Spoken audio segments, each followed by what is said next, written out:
SS. வாசனுடைய Chandralekha அப்படின்னு சொன்ன உடனே எல்லோருடைய நினைவுக்கும் வர்றதுன்னா அது அந்த படத்தில் இடம்பெற்றிருந்த பிரம்மாண்டமான அந்த ட்ரம் டான்ஸ் தான்.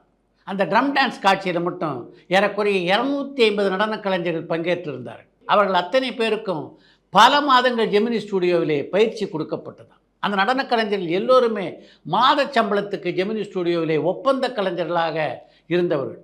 அவர்கள் தவிர பார்த்திங்கன்னா அந்த காட்சியில் ஏறக்குறைய 1500க்கும் மேற்பட்டவர்கள் பங்கு பெற்றிருக்கிறார்கள். சந்திரலேகா படத்தை பொறுத்த வரைக்கும் நடன காட்சி மட்டும் இல்லை, சண்டை காட்சிகளையும் அசத்தலாக படமாக்கியிருந்தார்கள் என்றுதான் சொல்ல வேண்டும். எம்.கே. ராதாவுக்கும் ரஞ்சனுக்கும் இடையே நடக்கும் கத்தி சண்டை காட்சி பிரிசனர் ஆஃப் ஜெண்டா என்ற திரைப்படத்துக்கு நிகராக படமாக்கப்பட்டிருந்தது என்று ஒரு பத்திரிகையாளர் இந்த சண்டை காட்சியை பாராட்டி ஒரு குறிப்பை பதிவிட்டிருக்கிறார். பொதுவாகவே சினிமாவில் பணியாற்றுகிற ஆண்களை பற்றி அவங்க வீட்டில் இருக்காங்கல்ல, அந்த பெண்களுக்கு லேசான அச்சம் இருக்கும். மற்ற பெண்களுக்கு வேணால் அப்படி பயம் இருக்கலாம். ஆனால் சித்ராலயா கோபுனுடைய மனைவி இருக்காங்களே, அவங்களுக்கு மட்டும் அவங்க தன்னுடைய கணவரை பற்றி எந்த பயமும் கிடையாது. அவரை பற்றி யார் என்ன சொன்னாலும் நம்பவே மாட்டாங்க அவங்க அப்படின்னு சாந்தி நிலையம் படத்தினுடைய படப்பிடிப்பு நடந்தபோது எல்லோரும் பேசி கொண்டிருந்தார். இதை பார்த்துக்கிட்டே இருந்தாங்க மஞ்சுளா. யார் சொன்னாலும் அவங்க நம்ப மாட்டாங்களா?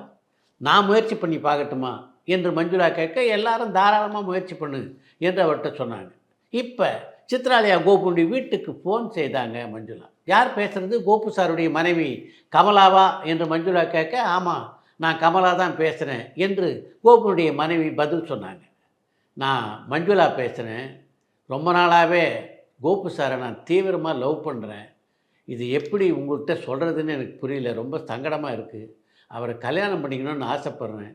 நீங்கள் அனுமதி கொடுத்தீங்கன்னா அப்படின்னு இழுத்த மஞ்சுளா அடுத்த நிமிஷம் நிச்சயமாக கோபுடைய மனைவி தன்னை வறுத்தெடுத்து விடுவாங்க அப்படின்னு தான் நினச்சிட்டு இருந்தாங்க. ஆனால் கோபு மனைவி என்ன பண்ணாங்க தெரியுமா?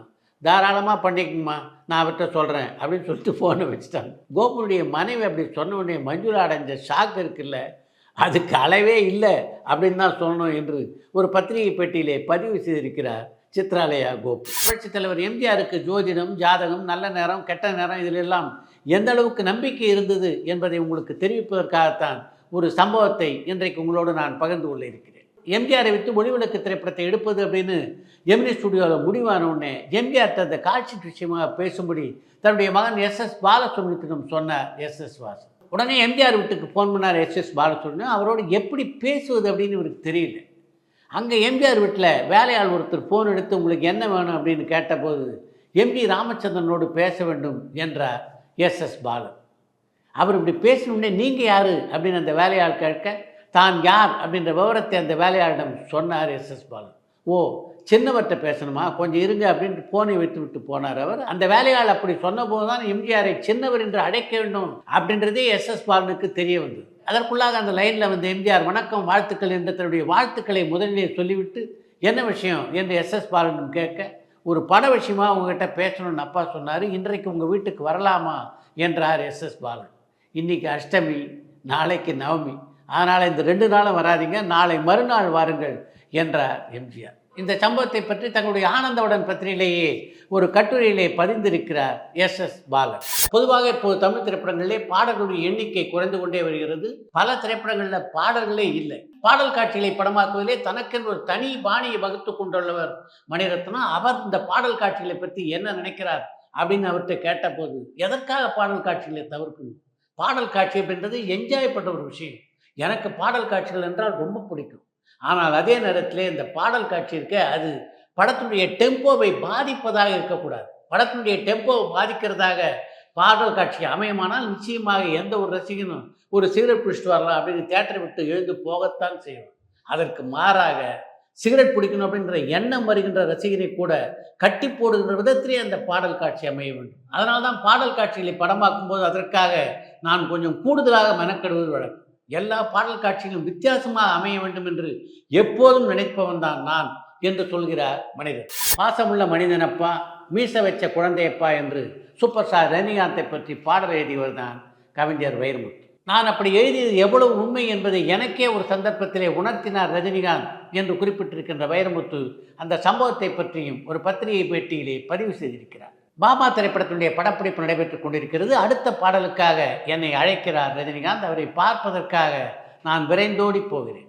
அவருடன் பேசி கொண்டிருக்கும் போது அவருடைய பார்வை என்னுடைய உடையையும் என்னுடைய காலையும் பார்த்தவாறே இருக்கிறது. சிறிது நேரம் அவருடன் பேசி கொண்டிருந்து விட்டு நான் புறப்பட்ட போது, கொஞ்சம் பொறுங்கள் என்றவர், உங்களுடைய உடைக்கும் உங்களுடைய காலணி கொஞ்சம் கூட பொருந்தவில்லை, கொஞ்சம் இருங்கள் என்று சொன்னார். உடனே தன்னுடைய உதவியாளரை ஒரு பேப்பரை எடுத்து கொண்டு வர சொன்னவர் என்னுடைய கால் அளவை எடுத்தார்.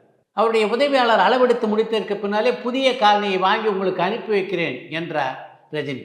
அடுத்து ஏஆர் ரஹ்மானுடைய ஒலிப்பிரிவு கூடத்துக்கு சென்று அவருடன் கொஞ்ச நேரம் பேசி கொண்டிருந்து விட்டு நான் வீடு திரும்பிய போது எனக்கான காலனி தயாராக என்னுடைய வீட்டிலே காத்து கொண்டிருந்தது. இப்போது சொல்லுங்கள், பாசமுள்ள மனிதனப்பா, மீச வச்ச குழந்தையப்பா என்று நான் ரஜினியை பற்றி எழுதியது எவ்வளவு சரியான வரிகள் என்று அந்த பதிவிலே தெரிவித்திருக்கிறார் வைரமுத்து. ஒரு திரைப்படத்தினுடைய வெற்றி தோல்வி ஒரு கலைஞனை எந்த அளவு பாதிக்கிறதோ அதற்கு சற்றும் குறைவில்லாமல் அவருடைய குடும்பத்தினரையும் பாதிக்கும் அப்படின்றதான் உண்மை. அப்படிப்பட்ட ஒரு நிகழ்ச்சியை தான் இன்றைக்கு இன்று ஒரு தகவலிலே உங்களோடு நான் பகிர்ந்து கொள்ள இருக்கிறேன்.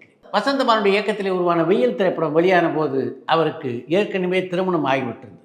அவருடைய மனைவி விருதுநகருக்கு அந்த படத்தை பார்ப்பதற்காக புறப்பட்டு சென்றாங்க. அப்போ இவர் சென்னையில் இருக்கிறார். அந்த படத்தை பார்த்து விட்டு தன்னுடைய மனைவி என்ன சொல்ல போகிறாள் என்ற பதட்டம் வசந்தபாலனுக்கு இருந்தது என்றால் அதற்கு முக்கியமான காரணம் அந்த வெயில் திரைப்படம் வெற்றி பெற்றால் தான் அவருடைய வாழ்க்கை சக்கரம் சீராக ஓடும் என்ற நிலைமையிலே அவர்கள் இருந்தது தான். படத்தை பார்த்து விட்டு தன்னுடைய மனைவி ஊருக்கு புறப்பட்டு சென்று விட்டாள் என்ற தகவல் வசந்தபாலனுடைய சகோதரன் மூலம் அவரை வந்தடைந்தது. அதுக்கப்புறம் தன்னுடைய மனைவியுடைய தொலைபேசிக்காக காத்து கொண்டிருந்தார் வசந்தபாலன். இரவு 12 மணிக்கு வசந்தபாலனுடைய மனைவி அவருக்கு ஃபோன் செய்தார்.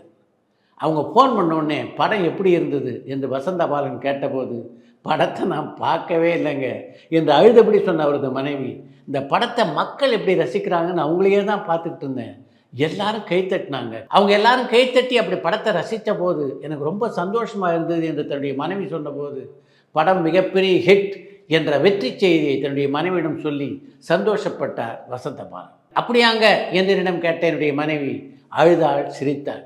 இது வெயில் திரைப்படத்துக்கு மட்டும் இல்லை, இன்று வரை தொடர்ந்து கொண்டிருக்கிறது என்று ஒரு பத்திரிகை பேட்டியிலே பதிவு செய்திருக்கிறார் வசந்தபாலன். மனோரமா முக்கியமான கதாபாத்திரத்தை நடித்து மிகப்பெரிய வெற்றியை பெற்ற படம் ஏவிஎம் நிறுவனம் தயாரித்த பாட்டி சொல்லை தட்டாதே என்ற திரைப்படம்.